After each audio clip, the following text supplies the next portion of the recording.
Noong 1917, ang magkabilang panig ay tila hindi gaanong nakatuon sa pagtatamo ng taktikal na kalamangan kaysa sa malawakang pagpatay sa mga puwersa ng kabilang panig.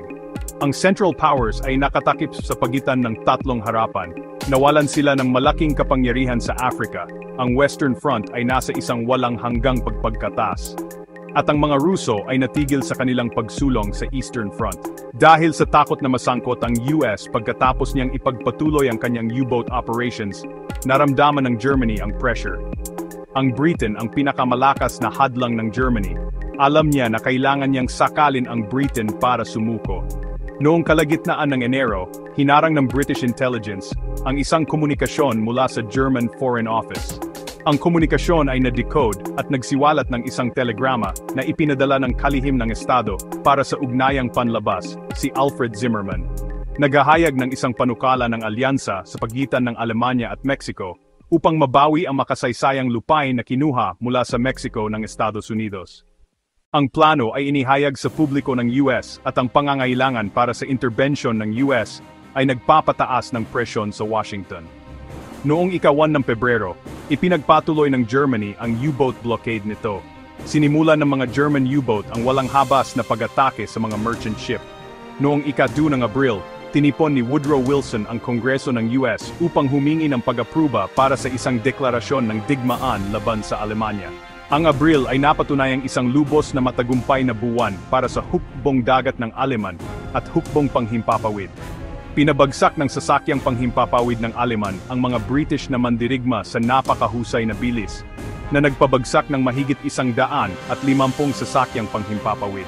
Sa panahong ito, na naging kilala bilang Bloody April, ang mga piloto ng Britanya ay may pag-asa sa buhay na 2 hanggang 3 linggo lamang. Sa Mesopotamia, muling nagsama-sama ang mga British pagkatapos ng pagbagsak ng Kut al-Amara at ang pagsuko ng mga tropang British sa mga Turko. Noong ika-23 ang bagong pagdagsa ng mga tropang British ay nabawi ang lungsod sa the Second Battle of Kut. Noong ika-8 ng Marso, ang matagumpay na puwersa ng Britanya ay nagmartsa upang angkinin ang Baghdad. Sa Russia, ang mga malawakang demonstrasyon ng mga civilian sa St. Petersburg na pinalakas ng galit sa hindi kapani-paniwalang pagkalugi na natamo ng Russia sa Eastern Front, ay naging isang marahas na revolusyon laban kay Tsar Nicholas II. Napilitan si Tsar Nicholas II na magbitiw noong ika-15 ng Marso at humirang ng isang pansamantalang pamahalaan upang patakbuhin ang mga pagsisikap sa digmaan.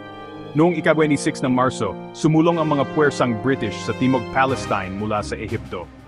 Ang kanilang layunin ay makuha ang lungsod ng Gaza. Mahusay ang ginawa ng British, nakapuntos sila ng lupa at muntik ng masakop ang lungsod. Gayunpaman, umalis sila sa Gaza dahil sa mga alalahanin. Noong ika-9 ng Abril, inilunsad ng mga puwersang Allied ang ikalawang labanan ng Arras sa Western Front. Inatake ng mga puwersa ng British, Canada, at Anzac ang mga depensa ng Aleman. Sa unang araw ng opensiba, ang British ay sumulong sa mga linya ng Aleman na nakakuha ng mahigit 3 milya ng teritoryo. Nakuha ng mga Canadian ang estratehikong mahalagang mas mataas na lugar sa Vimy Ridge. Noong ika-16 ng Abril, sinimulan ng mga Pranses ang kanilang bahagi ng pag-atake sa kahabaan ng 25 milyang kahabaan ng German lines. Ito ay kilala bilang Nivelle Offensive. Nabigo ng husto ang opensiba at nagdulot ng malalaking pagkalugi. Ang kabiguan ng Nivelle Offensive ay naging sanhi ng humigit kumulang kalahati ng mga dibisyon ng Pransya na tumanggi sa mga utos. Ang kahalili ni Nivelle, na si General Henry Petain, ang bayani ng Verdun, ay nag-utos ng pagsupil sa paglaban. Sa loob ng higit sa 1 taon, ang mga sundalong British, Australian at Canadian ay naghuhukay ng lagusan at naglalagay ng mga minahan sa ilalim ng Messines Ridge.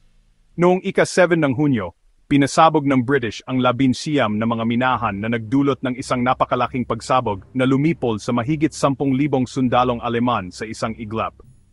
Noong ika-13 ng Hunyo, isang eskwadron ng 22 Gotha GIV bombers ang nagsagawa ng unang pambobomba na pagsalakay sa London gamit ang mga eroplano. Ang mga bomba ay pumatay ng higit sa 150 tao at nasugatan ng karagdagang 400. Noong ika-1 ng Hulyo, ang unang batch ng mga tropang Amerikano ay dumaong sa Western Front. Gayun din noong ika-1 ng Hulyo, ang mga Ruso ay naglunsad ng kanilang pangwakas at hindi matagumpay na opensiba laban sa Central Powers sa Eastern Front. Kinuha ng Central Powers ang Kalamangan at winasak ang mga puwersang Ruso sa isang nakamamatay na ganting atake. Ang natitirang mga sundalong Ruso ay tumakas pabalik sa kanilang mga linya. Noong ika-7 hanggang ika-8 ng Nobyembre, ang Partidong Bolshevik sa Russia na pinamumunuan ni Vladimir Lenin at Leon Trotsky ay nagsagawa ng Rebolusyong Oktubre. Noong huling bahagi ng Nobyembre, ang British ay nagsagawa ng isang pag-atake sa Cambrai. Ang labanan ng Cambrai ay ang unang pagkakataon na ang mabibigat na dibisyon ng tangke ay na-deploy. Halos 400 makinang nakasuot ng metal ang nagtulak sa mga linya ng Aleman at nagbigay daan sa mga puwersa ng Britanya na sumulong at makabihag ng mahigit 5 milya ng lupa. Dumating ang taglamig at pinalamig ang no man's land. Sinimulan ng Russia ang taong pinasyahan ng huling figura ng isang 300 taong gulang na dinastiya. Ngunit sa pagtatapos ng taon ito ay isang bansang komunista Bolshevik. Lahat ng mata ay nasa mga Amerikano. Alam ng Central Powers na kung hindi ito kikilos ng mabilis, ang mga Amerikano ay napakadaling mababago ang tubig pabor sa mga allies. Napanood ng mundo ang pagpasok ng Great War sa huling taon nito.